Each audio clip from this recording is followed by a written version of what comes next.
Class से दीपचंद चौधरी महाविद्यालय से मैं आज आपके सामने बीए फर्स्ट सेमेस्टर में जो हमारा टॉपिक है तर्कणा, जो हम लोगों ने पिछली क्लास में पढ़ा हुआ था रीजनिंग, आज हम उसके स्टेप्स पढ़ेंगे। ठीक है, जिसको अपन लोग स्टेप्स बोलते हैं।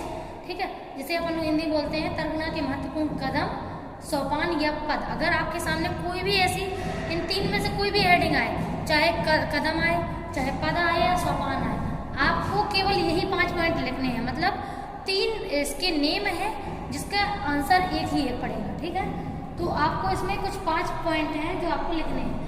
पहला है समस्या की पहचान, ठीक है, और दूसरा है आंकड़ों का संग्रहण, तीसरा है अनुमान पर पहुंचना, फोर्थ इज वन दैट अनुमान के अनुसार प्रयोग करना, लास्ट इज वन निर्णय करना, जिसे बोलते हैं डिसीजन मेकिंग। ठीक है, तो अपन ये 5 पॉइंट कुछ हैं जो हम लोगों को उसमें लिखने हैं। ठीक है, तो समस्या की जो पहचान है जिसको बोलते हैं रिकॉग्निशन ऑफ अ प्रॉब्लम, इसको आप लोग नॉर्मल भाषा में समझने की कोशिश कर सकते हैं। आप जानते हैं, आप डेली लाइफ में भी अगर मान लीजिए कोई चीज़ करना चाहते हैं, तो जो चीज़ करना चाहते हैं जो हो नहीं पा रही, वो आपके लिए क्या होगी? समस्या। सही बात है, कॉमन सी बात है। अगर कोई चीज़ आप करना चाहते हैं वो हो नहीं पा रही है और लेकिन आपको करना है, यानी कि कोई भी, जैसे मान लीजिए चाहे आप पढ़ाई ले लो, चाहे किसी गेम में रुचि है लेकिन वो गेम आपको थोड़ा बहुत दिक्कत दे रहा है, आप लर्निंग नहीं कर पा रहे हैं, तो इसका मतलब है कि आपके लिए वो क्या है? समस्या है। तो सबसे पहले तो आपको समस्या समझनी पड़ेगी कि समस्या के है क्या, उसको हर एक एंगल से समस्या को समझना पड़ेगा। ठीक है, फिर सेकंड पॉइंट है आपका, तो समस्या की पहचान में अगर हम लोग कुछ ऐसे फॉर्मली अगर देखें तो ऐसे बोल सकते हैं कि प्रत्येक तर्कणा की शुरुआत, मतलब जब भी रीजनिंग लगती है, कोई भी रीजनिंग जब भी हम लगाते हैं तो उसका कारण क्या होता है? उसका कारण होता है समस्या।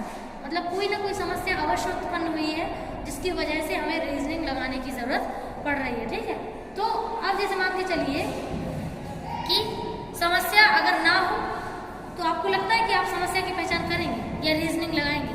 बिल्कुल भी नहीं। अगर समस्या नहीं होगी तो चिंतन भी नहीं होगा।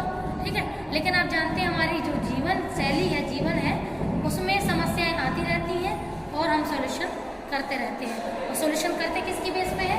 थिंकिंग के बेस पे और रीजनिंग के बेस पे। ठीक है, तो रीजनिंग और थिंकिंग दो ऐसे पॉइंट होते हैं जिनके आधार पर हम किसी भी चीज़ के बारे में विचार करते हैं। ठीक है, तो विचार करना और रीजनिंग लगाना थिंकिंग के बाद ही डिपेंड करता है, और वो भी तब जब हम प्रॉब्लम को समझ लें या पहचान लें।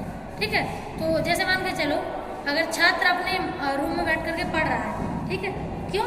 उसकी समस्या क्या है? क्योंकि उसके एग्ज़ाम आने वाले हैं, एग्ज़ाम होने वाले हैं, तो एग्ज़ाम उसके लिए समस्या है जिसका समाधान करने के लिए वो पढ़ाई करने की कोशिश कर रहा है। नेक्स्ट है आंकड़ों का संग्रह। जब भी हम लोग कोई भी प्रॉब्लम सॉल्व करते हैं तो हम उससे जुड़े डेटा को कलेक्ट करने की कोशिश करते हैं। ठीक है, कभी भी ऐसा नहीं होता है कि आपने एक प्रॉब्लम का एक ही सोल्यूशन बना लिया और वो अच्छे से काम आ जाए। हमेशा प्रॉब्लम के कई सारे सोल्यूशन बनाए जाते हैं, कुछ काम आते हैं सोल्यूशन, कुछ बिल्कुल भी काम नहीं आते हैं। तो अब हमें डिपेंड ये करता है कि हम सही प्रॉब्लम के सही सॉल्यूशन को, मतलब एक प्रॉब्लम के कई सारे सॉल्यूशन बनाएं और उसमें से जो बेस्ट वाला सॉल्यूशन है उसको हम यूज़ करें। अगर उससे सॉल्व होता है तो ठीक, नहीं होता है तो हम फिर दूसरे तरीके से प्रॉब्लम सॉल्व करेंगे। ठीक है, तो जो दूसरा सोपान है वो है आपका आंकड़ों का संग्रह। किसी भी समस्या का समाधान करने में व्यक्ति को क्या जरूरत पड़ती है?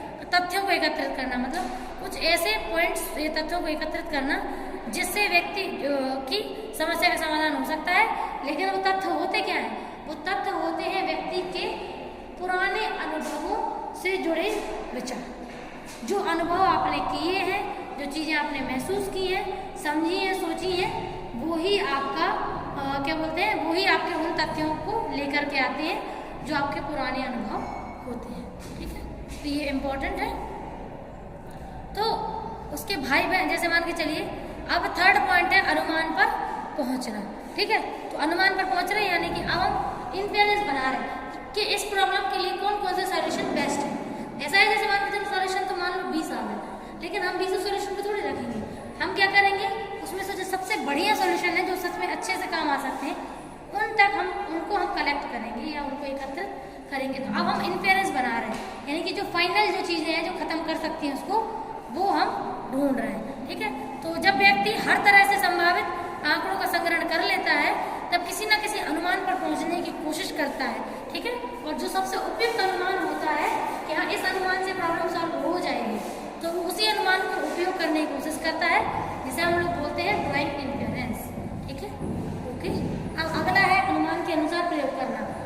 अनुमान तो आपने बना लिया, अब उनको यूज भी तो करना पड़ेगा, है ना। तो अब आप क्या करेंगे, एक्सपेरिमेंट करेंगे उस अनुमानों का। तो इस सोपान में हम लोग क्या करते हैं, इसमें जो अनुमान हमने लगाए हैं उसको उन कार्यों के अनुसार प्रयोग करते हैं, ठीक है। और प्रयोग करने के बाद जो सॉल्यूशन उस प्रॉब्लम को सॉल्व कर सकता है उसी को उसका बेस्ट सॉल्यूशन मान लेते हैं, ठीक है। अब पहले तो हम लोग एक्सपेरिमेंट कर रहे हैं, अब फिर उसके बाद जब हम लोग लास्ट सॉल्यूशन को ढूंढेंगे या निकालेंगे उसको बोलते हैं निर्णय करना। यानी कि अब हम क्या कर रहे हैं, अब हमने अंतिम जो सोपान है उसको यूज किया है, 5वां सोपान, ठीक है, जिसमें क्या करता है, जो व्यक्ति सोच रहा होता है वो एक निश्चित निष्कर्ष तक पहुंचता है, अपने निर्णय को लेता है कि इस निर्णय से ही समस्या समाधान हो सकती है, ठीक है। और उस निर्णय के अनुसार उस समस्या को समाधान वो कर लेता है, ठीक है। अगर आपको उसके कोई डाउट हो तो आप बता सकते हैं। Thank you.